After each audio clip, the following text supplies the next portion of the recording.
Good afternoon. This is Brian Split with Allendale here for your closing commentary on Thursday, July 28th, 2011.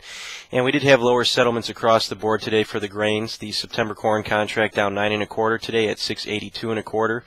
The December down 5 1/4 at 686 1/4. We did have September soybeans down 9 1/4 at 1362 1/2, while November was down 9 cents at 1371 1/2. And as far as the wheat trade, we did have December Chicago down 10 1/4 at 735. The December Kansas City down 4 3/4 at 809 1/2, and the September Minneapolis wheat down 4 1/4 at 846 3/4. And overall, we did have a strong start to the day in the wheat market again. Funds covering short positions on results from the spring wheat crop tour showing that there are concerns about yield potential. First 2 days really showing concerns. Today shows better potential, but this is areas that were planted later, so there is still the potential for some frost damage. But overall, once the funds were done covering their shorts, there was a lack of buying, and at that point we found ourselves at the high end of the range with no more buyers left, and we saw some selling come into the market. And that selling came into the corn and bean markets as well. So really what it seems like at this point, we're in a range right now. We've got a lot going on in the outside markets with the concerns over the fiasco in Washington. A lot of the trade is moving their money to the sidelines. We've got the end of the month tomorrow, so there may be some additional position squaring because of that. Volume is low at this point because of concerns over what the government is going to decide to do with the debt ceiling. And at this point, since we have been at the high end of the range, we're seeing some of this money leave.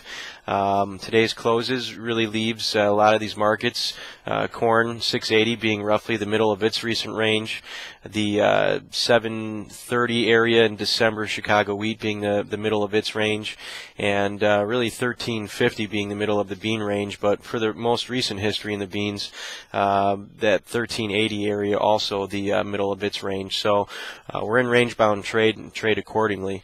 As far as the meats, we did have some strong moves there today. The August hogs up 50 today at 102.42. August was up 77 at 92.20. We do have several factors that are supporting hog prices right now. Light weights, strong wholesale prices, expectations for small slaughter numbers, and higher cash are all supporting hog futures here. In the cattle, we did have stronger prices today in cattle as well. August up 37 at 111.45. October up 55 at 116 even. We do have cooler weather as seeing is increasing the grilling demand. That's been one of the main issues over the past several weeks as far as the demand front goes. And we are seeing a little bit slowing of movement of the heat-stressed animals from the feedlots. So the funds have been actively buying the cattle market recently as well. As far as outside market activity, quiet day in the equities. The Dow futures down about a point, S&P up about 4 points, NASDAQ up 18. The dollar up 13 at 74.40. Had some lower trade in the metals today. The gold market down $3 at 16.12. Silver down about 77 cents at 39.80.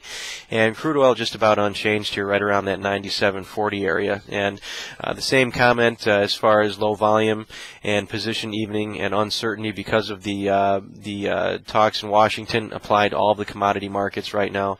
And hence that's why we're seeing a lot of this mixed trade without any major moves in one direction or the other. But tomorrow is the last trading day of the month, and we expect to see the low volume again. There may be some volatility in that, so be careful. And if you have any questions, please give us a call at 1-800-2-MARKET. That's 1-800-262-7538. And you can look us up online at www.allendale-inc.com. Good luck trading you.